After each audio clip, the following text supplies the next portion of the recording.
Phew, that was certainly a long break, but I'm back with the Ratchet and Clank Marathon revisit.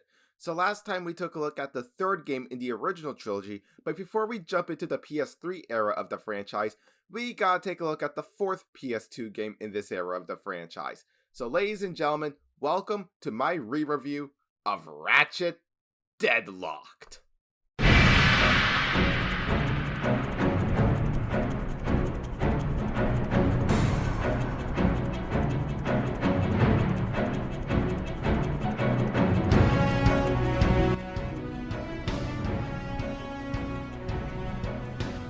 Enjoy the show.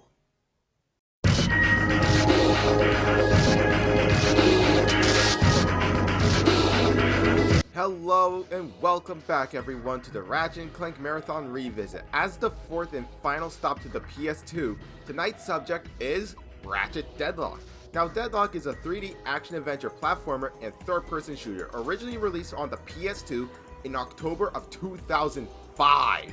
Same year as this piece of shit. Before getting re-released as a digital exclusive title on the PlayStation Network on the PlayStation 3 in May of 2013. For this, as you can obviously tell, I am playing the PS3 version. I did try to emulate the PS2 version via RetroArch to capture footage of that, but there might be some kinks that need ironing. So for the most part, it will be the PlayStation 3 version that you will be seeing.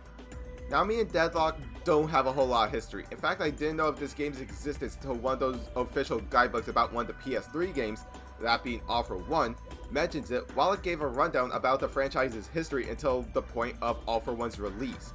Now at the time, the PlayStation 3 version wasn't available, so the only way for me to play it was via the PS2, and from what I can remember, I loved it.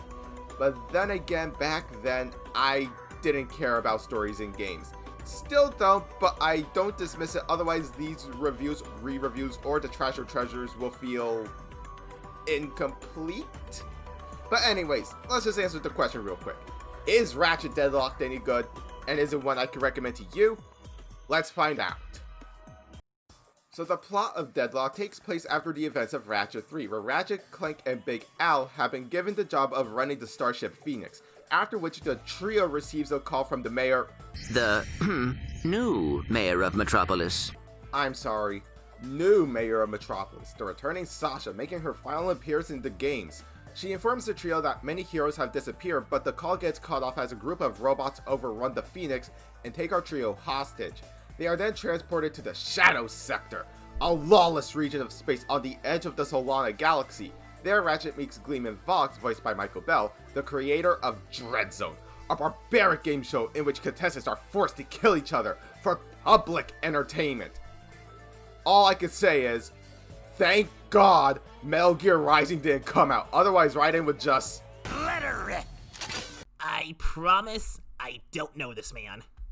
Thank you, Raiden. Ratchet is forced to compete in Dreadzone and is fitted with a Deadlock collar, which will explode if he becomes uncooperative or boring. Collectively, the trio is given the team name of Dark Star. So Ratchet, along with the assistance of his combat bots, Merc, voiced by Phil Morris, and Green, voiced by Travis Davis, must fight for their lives, while Clank serves as Ratchet's mission engineer.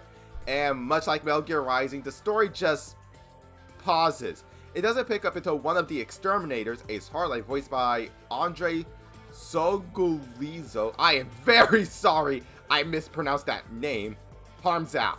We then kill Ace. He tells Ratchet to not let Vox corrupt him like he did to him, to which Ratchet obviously refuses because this motherfucker is a literal business shark.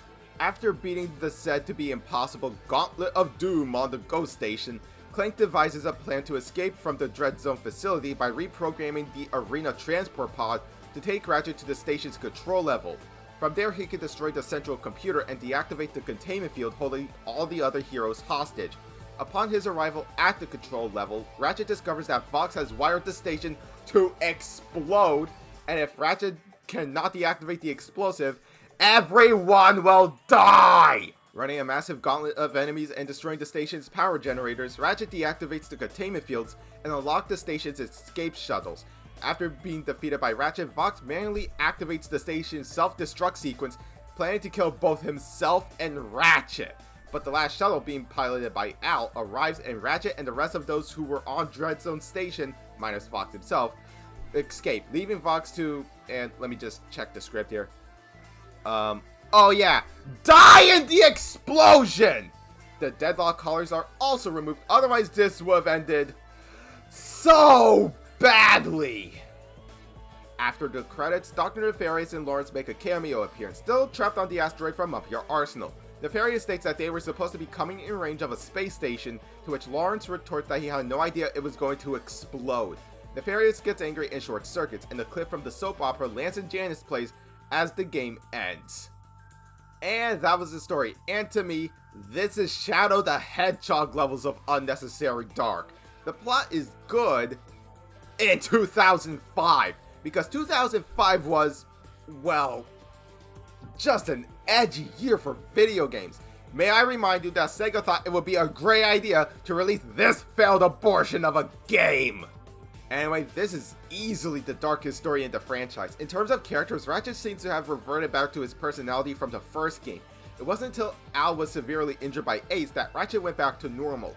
The Exterminators are, at least to me, forgettable. Merc and Green are pretty good characters, and that's all I can recall for my revisit to this game. So in general, Ratchet's personality is all over the place. Most of the villains minus Ace and Vox are forgettable, and Merc and Green are okay. So, is the gameplay any good? Gameplay of Deadlock has us in control of Ratchet from beginning to end, and name of the game is just about the same. For the first time in the franchise, we are offered a difficulty select, with Couch Potato being the easiest, and once we beat the game, we unlock the true hardest difficulty, Exterminator difficulty. If we were to play the game solo, we are accompanied by Merc and Green, who are controlled by the game's AI, and they're actually pretty competent. I am legit surprised, because usually when partners are controlled by the AI, it usually ends up in failure. But we can play the game co-op. Exclusive to co-op mode is a Jack skin based on Precursor Legacy. You think Insomniac would go for either his Jack 2 or Jack 3 look given the tone of the game, but whatever. But yeah, Jack is only exclusive to the co-op campaign. Big sad. There are also mods we can put on our weapons, such as earning more bolts or EXP. And speaking of EXP, on a new save file, the cap is only level 10. Wanna know the full max? Level 99! Yeah, you better slap on tons of EXP mods on your weapons and get to grinding! There are also vehicles we can use akin to the Halo games. We have the hover ship, the Puma, the Landstalker, and the hover bike. They all control okay. The Landstalker's pretty slow though. So there is a variety in the gameplay, but I feel like the added vehicles just artificially bloat the game. Visually, for the PS3 version, it's pretty good, but I go as far as to say even the PS2 version looks great. On original hardware, of course, for certain cutscenes. We'll see. Is it over? Yeah, this is why I highly recommend playing the game on PS2 hardware, or at least emulating the game via PCSX2, because Jesus Christ, these cutscenes are... No! But outside of cutscenes, the game is legit pretty good to look at. Again, much like last time, environments look great and enemies also look good. This is starting to get repetitive. Let's just move on to the soundtrack. The soundtrack has this mid-2000s grunge feel to it. It's kind of hard to explain without having to listen to it for yourself, so I'll just be showing off a few examples.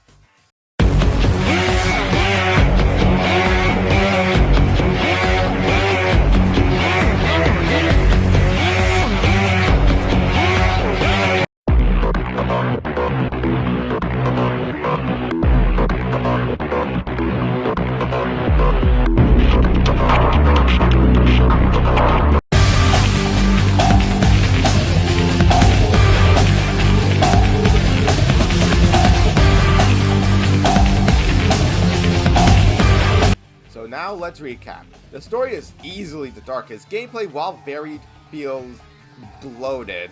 Visually, I say for cutscenes the PS2 wins, while in-game the PlayStation 3 wins, and OST, it's okay. So here are my closing thoughts. Overall, Ratchet Deadlocked showed a lot of potential and promise. While the story is Shadow the Hedgehog levels of dark and the gameplay feels bloated, I do often find myself occasionally coming back to this. Again, the game is good, I just feel like it's the gameplay that brings it down.